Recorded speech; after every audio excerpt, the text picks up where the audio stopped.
Delhi high court ने एक महत्वपूर्ण फैसले में कहा कि वैवाहिक कलह की स्थिति में किसी महिला को गर्भावस्था जारी रखने के लिए मजबूर नहीं किया जा सकता। कोर्ट ने स्पष्ट किया कि ऐसा करना महिला की शारीरिक गरिमा का उल्लंघन और उसके मानसिक आघात को और बढ़ाता है। ये टिप्पणी सेशन कोर्ट के आदेश को चुनौती देने वाली एक याचिका पर सुनवाई के दौरान की गई। कोर्ट ने पति द्वारा दायर आपराधिक मामले से महिला को बरी कर दिया। जस्टिस नीना बंसल कृष्ण ने महिला के अधिकार पर जोर देते हुए कहा कि याचिकाकर्ता पत्नी को आईपीसी की धारा 312 के तहत अपराध का दोषी नहीं ठहराया जा सकता। जस्टिस कृष्णा ने कहा कि प्रजनन पर नियंत्रण सभी महिलाओं की मूलभूत जरूरत और अधिकार है। उन्होंने 14 सप्ताह के गर्भ को मेडिकल तरीके से खत्म करने के मामले में पति द्वारा दायर आपराधिक मामले में अलग रह रही पत्नी को बरी करते हुए ये बात कही। कोर्ट ने कहा कि चिकित्सा गर्भपात अधिनियम के तहत गर्भवती महिला को गर्भपात के लिए पति की अनुमति लेना अनिवार्य नहीं है। इस अधिनियम का मूल उद्देश्य महिला के शारीरिक और मानसिक स्वास्थ्य को होने वाले नुकसान से रोकना है। 6 जनवरी को दिए गए अपने फैसले में कोर्ट ने कहा कि अगर कोई महिला गर्भावस्था जारी नहीं रखना चाहती तो उसे ऐसा करने के लिए मजबूर करना उसके शारीरिक अधिकारों का उल्लंघन है। पूर्व दिल्ली स्थित दलशाह गार्डन में एक महिला रहती थी जिन्होंने अपना गर्भपात करवाया। यह मामला जो है कोर्ट पहुंचा। इस मामले में मेरे साथ मौजूद हैं उन्हीं के ही वकील अतुल जैन। इनसे बातचीत करते हैं। क्या पूरा मामला है सर? क्या पूरा मामला है, किस तरीके से ये केस देखते हैं आप? देखिए, मेरी जो एक क्लाइंट है लेडी, इनका अपने हस्बैंड से कुछ डिस्कॉर्ड चल रहा था। डिस्प्यूट्स थे, शादी ठीक से नहीं चल रही थी। ये अपने घर गई, मायके गई और जाकर इन्होंने हॉस्पिटल में अबॉर्शन करा लिया।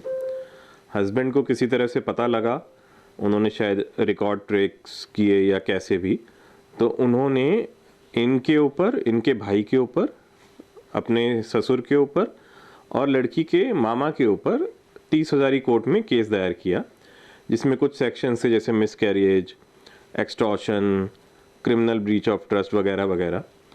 दिल्ली की 30,000 कोर्ट ने मामा को तो समनिंग नहीं की, लेकिन इस लेडी को, यानी कि कंप्लेनेंट की वाइफ को, उसके भाई को और उसके फादर को कुछ एक सेक्शंस में समनिंग ज़रूर की। हमने वो आदेश चैलेंज किया दिल्ली की सेशंस अदालत में, जहाँ से माननीय सेशंस अदालत ने लड़की के फादर को और ब्रदर को सभी सेक्शंस उनके ऊपर से हटा दिए और लड़की के ऊपर से भी सभी सेक्शंस हटा दिए। केवल एक सेक्शन रखा जो कि था मिसकैरेज कराने का, क्योंकि पुराना केस है तो आईपीसी का सेक्शन 312 लगा हुआ था। और फिर हमने इस आदेश को चैलेंज किया दिल्ली हाई कोर्ट में। माननीय हाई कोर्ट ने अभी एक जजमेंट दिया है और इस जजमेंट में उस सेक्शन को भी हटाने का आदेश पारित कर दिया है। शरीर के ऊपर लेडी का एकमात्र खुद का हक होता है।